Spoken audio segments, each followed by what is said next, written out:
Release ಮಾಡ್ಯಾರ. Utilise certificate ಎಲ್ಲ ಕೊಟ್ಟಿದ್ದೀವಿ, ಎಲ್ಲ ಕೊಟ್ಬಿಟ್ಟಿದ್ದೀವಿ. ಯಾವುದು ಕೊಟ್ಟಿಲ್ಲ, ಬರೀ ಸುಳ್ಳು ಹೇಳ್ತಾ ಇದ್ದಾರೆ.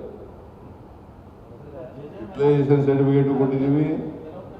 ನಿಮ್ಮ ಮೊನ್ನೆ ತಾನೇ ಪ್ರಿಯಾಂಕ್ ಖರ್ಗೆ ಅವರು ಭೇಟಿ ಮಾಡಿದ್ದಾರೆ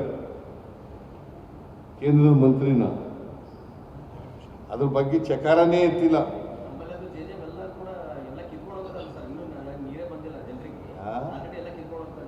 ದುಡ್ಡೇ ಕೊಡದೇವ್ರು ಏನ್ ಮಾಡೋದಪ್ಪ? ಮಾಡಿರೋ ವರ್ಕ್ ಮಾಡದೇವ್ರೆ ಯಾರು ಸಂಬಂಧಪಟ್ಟಂತ ಅಧಿಕಾರಿ ಮೇಲೆ ಕ್ರಮ ತಗೋಣ. ಬಿಜೆಪಿ ಅವರು ಇದ್ದಾಗ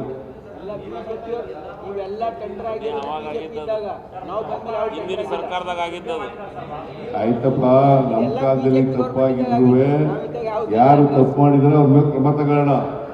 ಹಾಗಂತೇಳಿ ದುಡ್ಡೇ ಕೊಡದೆ ಹೋದ್ರೆ 13,000 ಕೋಟಿ, it is not A small amount.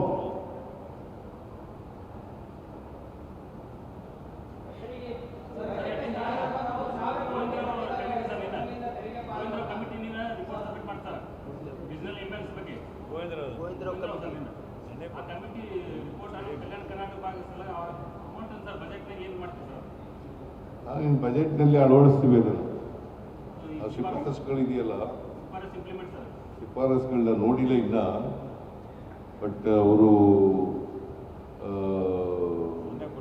43,000 ಕೋಟಿ ಕೊಡಬೇಕು ಅಂತ ಹೇಳಿದ್ದಾರೆ. ಬ್ಯಾಲೆನ್ಸ್ 5 ವರ್ಷದಲ್ಲಿ,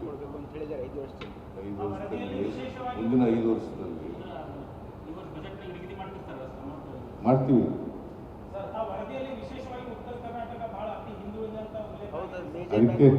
ಅದಕ್ಕೆ 371 ಮಾಡಿರೋದು ನಾವು. 371 ಮಾಡೋದು ಯಾರು ನಿಮ್ಗೆ ಗೊತ್ತಾ?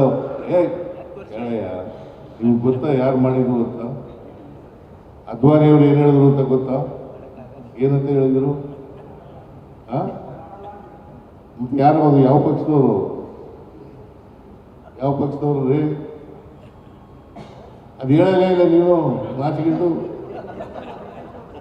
ಬಿಜೆಪಿ ಅವರು ಅಂತ ಹೇಳು ಜೋರಾಗಿ.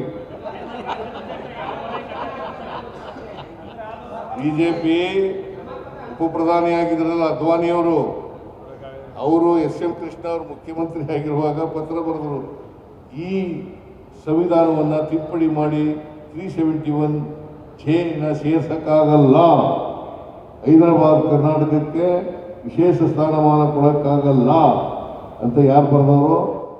ಮಿಸ್ಟರ್ ಅದ್ವಾನಿ, ಲಾಲ್ ಕೃಷ್ಣ ಅದ್ವಾನಿ. ಅದು ಬೇರೆ ವಿಚಾರ ರೀ. ಈಗ ನಾನು ಯಾಕೆ ಹೇಳ್ತಾ ಇದ್ದೀನಿ, ಬಿಜೆಪಿ ಆರೋಪ ಅಲ್ಲ ಇದು, ಅವ್ರು fact. It is a fact.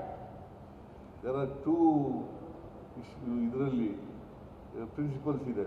ಒಂದು question of facts, question of law. ಯಾವುದೇ ಕೇಸ್ನಲ್ಲಿ question of facts, question of law. ಇದು ಅದ್ವಾನಿ ಅವರು ಹೇಳೋದು ಕ್ವಶನ್ ಆಫ್ ಫ್ಯಾಕ್ಟ್ಸ್.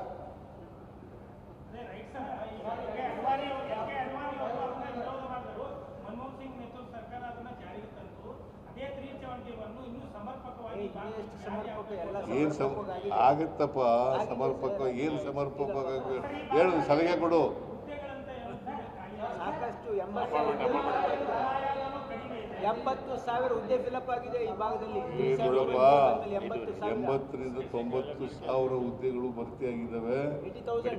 ಡಾಕ್ಟರ್ಗಳು ಎಷ್ಟು ಗೊತ್ತಾ ನಿನ್ಗಾಗಿರೋದು? ಇಂಜಿನಿಯರ್ಗಳು ಎಷ್ಟು ಗೊತ್ತಾ? 10,000 ಡಾಕ್ಟರ್ಸ್, 31,000 ಇಂಜಿನಿಯರ್ಸ್. ಆಮೇಲೆ 19,000 ಕೋಟಿ ಕೊಟ್ಟಿದ್ದೀವಿ. ಎಲ್ಲ ಏನು ಮಾಡ್ತಿದ್ರೆ ಏನು ಕೇಳೋದೇ ಇಲ್ಲ. ಇನ್ನು ಬೇಕು ಅಂತಾರೆ ಅವರು. ಅಲ್ಲ, ಬೇಕು ಅನ್ನೋದು ಬೇರೆ ಪ್ರಶ್ನೆ. ಬೇಕು ಇನ್ನೂ ಜಾಸ್ತಿ ಕೊಡಿ ಅಂತ ಅನ್ನೋದು ಬೇರೆ ಪ್ರಶ್ನೆ. ಕೇಂದ್ರ ಸರ್ಕಾರ 1 ರೂಪಾಯಿನೂ ಕೊಟ್ಟಿಲ್ವಲ್ಲಪ್ಪ. ನರೇಂದ್ರ ಮೋದಿ ಅವರು ಬಹಳ ದೊಡ್ಡದಾಗಿ ಭಾಷಣ ಹೊಡಿತಾರಲ್ಲ, 1 ರೂಪಾಯಿನೂ ಕೊಟ್ಟಿಲ್ಲ.